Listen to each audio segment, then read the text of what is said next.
வணக்கம் அன்பான தமிழ் நெஞ்சங்களே. நறுக்கென்று 4 வார்த்தை உங்களுடன் நகுலா சிவநாதன். இன்று என்ன விடயம் என்றால் இந்த அமைதியை பற்றி பேசப் போகிறேன். உங்களுக்கு தெரியும், அமைதியாக இருப்பது சில இடங்களில் நல்லது. இந்த அமைதியாக இருப்பதனால்தான் நாங்கள் அடுத்த விடயத்தை சரியாக கொண்டு செல்ல முடியும் என்பது உண்மைதானே. சரி, அமைதி இல்லை, குழப்பமான மனநிலையில் நீங்கள் எந்த முடிவை எடுத்தாலும் அது சரியாகுமா? இல்லவே இல்லை. நீங்கள் இத செய்து பாருங்கள். அதாவது அமைதியான நதியினிலே ஓடம், அது அளவிலாத வெள்ளம் வந்தால் ஆடும். அங்கே பாருங்கள், எங்களுக்கும் ஒரு குறிப்பிட்ட அளவு விடயத்தை தான் மனசு தாங்கும்.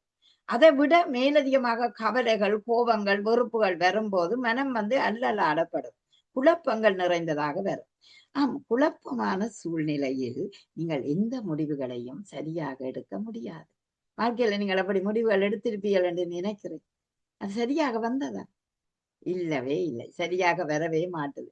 காரணம் என்னென்றால், அமைதியாக இருந்து சிந்திச்சு ஒரு முடிவை தீர்க்க தரிசனமாக நினைக்கும் போது அந்த முடிவு சரியாக இருக்கும்.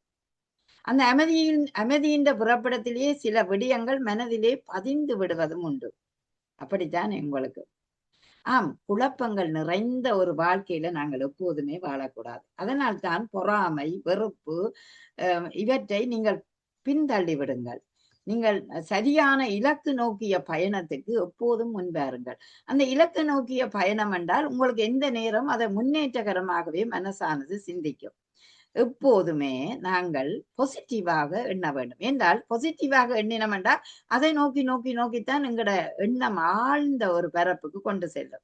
நெகட்டிவாக நோக்கினோம் என்றால் என்ன செய்யலாம், எப்படி பழிவாங்கலாம், என்ன செய்யலாம், அப்படியே ஒரு வெறுப்பு உணர்ச்சியை உங்களுக்கு தருவதனால உங்களோட வாழ்க்கை ஒருபோதுமே முன்னேற்றமாக இருக்காது.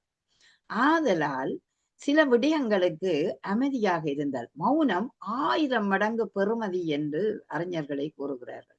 அதுபோல அமைதி வந்து இறை நம்பிக்கையும் இறை பலத்தையும் உங்களுக்கு தரவல்லது. அதனால்தான் ஆலயங்களில் சென்றால் கூட இறைவனை வழிபடும் போது அமைதியாக வழிபடுவதே சிறப்பு என்று சொல்வார்கள்.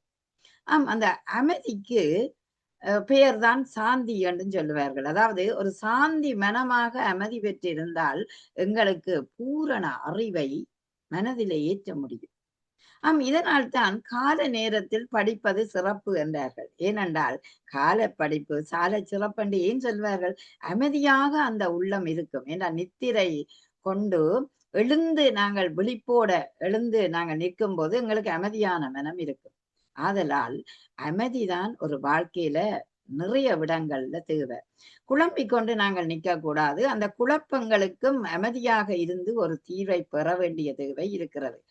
ஆதலால் நாம் எங்களோட வாழ்க்கையில பெரும்பாலும் அமைதியை கடைப்பிடித்து சில இடங்களில் இருப்போமானால் அந்த அமைதி உயர்வுக்குத்தான் உங்களை வழிவகுக்கும்.